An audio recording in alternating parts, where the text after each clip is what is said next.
Alright, let's try this again. First you draw a circle. Then you dot the eyes. Never gonna get this intro right. Hello everyone, and welcome to my second set of codes for Kirby's Adventure.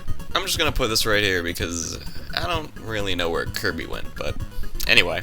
These codes were discovered during one of my live streams. A few people were still hanging around, throwing out different code ideas, and I learned something about some of my viewers. Some of you guys are perverted. I don't really care. But, just in case, here's an obligatory warning for you younger viewers. Despite their crudeness, these are all actual codes. Well, now that that's out of the way, let's move on to the first code and I'll show you what I'm talking about. TITSEZ. This code really tests your knowledge of the game. Everything throughout each level is completely invisible. This includes Kirby, enemies, bosses, and even items. This also affects minigames, which makes them practically luck-based at this point.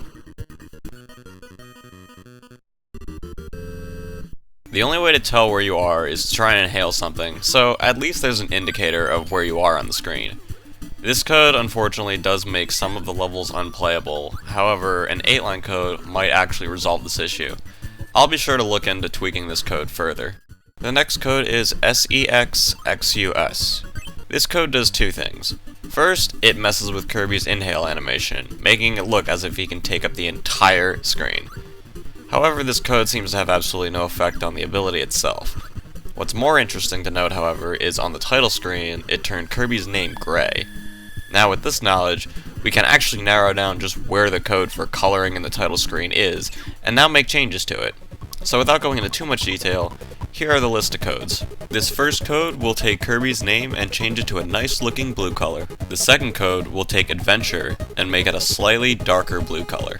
The third code will make the entire background a black color, and the fourth and last code will make the text and shadows a white color. In order to make proper changes to the code, you need to follow a few rules. The first letter, which is highlighted yellow, can be any Game Genie character, and I mean any character.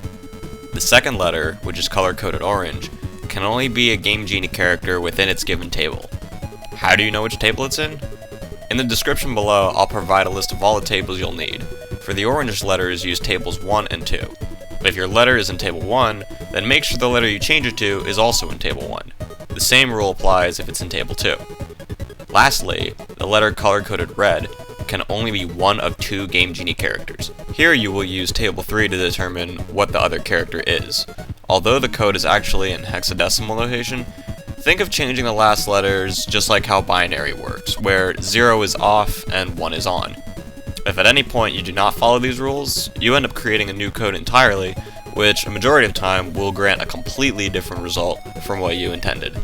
Also keep in mind that these rules apply to every single NES Game Genie code out there. So if you have a favorite code that you want to tweak, this is exactly how you do it. And the final code on my list is SEXTIT. You know what? I'm just going to say it. The code is SEXTIT. SEXTIT. And it is the best code ever found, ever. Now, as far as I can understand what's going on, the game will practically spawn anything in place of anything. You can fight normal enemies where bosses are, items will spawn where enemies were, and sometimes even multiple bosses will spawn in the same area. This is different in every level, and sometimes even within the same level. What spawned the first time you entered may not necessarily be there the second time you enter. I recommend playing a beaten file of the game with this code enabled so you can explore any and all rooms at your leisure. The only areas that seem to be unaffected are the minigames, but honestly, why would you even want to bother going to them when each board of the game you explore is a completely new experience? This is the first time in a while where a Game Genie code completely grabbed my attention. I'm not kidding. I was having so much fun that I completely forgot about the recording. Now I just have so much footage of this code alone, just because I was always excited to see what was going to be behind the next door I entered. Now keep in mind that sometimes if certain things don't spawn that require you to advance, you will be stuck. Thankfully, with all the stages beaten, you can just simply return to the overworld, and if that doesn't work for some reason, just hit A, B, select, and start all at the same time to perform an in-game reset, and you can just pick up right back from where you left off.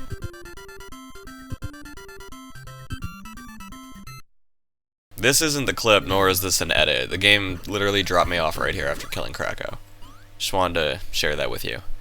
Now, let's move on to the last clip. As you can see, I'm just progressing through the stage as normal when one of the bosses decides to show up. Now, at this point, the camera's moving at a fixed rate that typically accompanies this boss in particular. He can be theoretically killed, however, without a power-up, and the fact that when this board loops in particular, Kirby will be crushed to death. And now the final boss all of a sudden makes an appearance as well. At this point in the level, I could have easily just walked through the door and continued, but I get to fight two bosses at once, so I don't want to mess this up. When you fight the final boss normally in this game, a cutscene will play before the match begins. However, when you die to the final boss, the cutscene will be skipped, and the match will pick up immediately. So by that logic, dying here will still allow me to fight the final boss. And yep, there he is.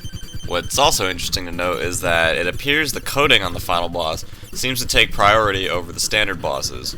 The screen is now fixed as opposed to moving, and I have the Star Rod, both are which properties that accompany the final boss fight. So now that the bosses are held in place and I have a weapon, I can easily take one of them out. Now upon destroying it, the rest of the scripted scene takes over, but where will the game put me if everything's unlocked? It looks like this is the game's way of error handling itself, because this fight and the boss fight against Krakow both dropped me off in the last room I exited. What I think is even more interesting is, since I never killed the final boss, he actually shows up in this room too. Now, I think it's because the game still thinks I technically died, even though I didn't, just because I exited the level without beating him. A few more fun facts about the final boss fight is that he actually can be damaged by anything and killed by any power-up. So you really don't need any power-ups at all, because the stars he shoots out, you can actually inhale and shoot back at him. The only thing that prevents you from doing so is the fact that you are forced to use a Star Rod during this fight in particular. But thanks to this code, you can fight him whenever, and actually kill him regardless of the power-up you have.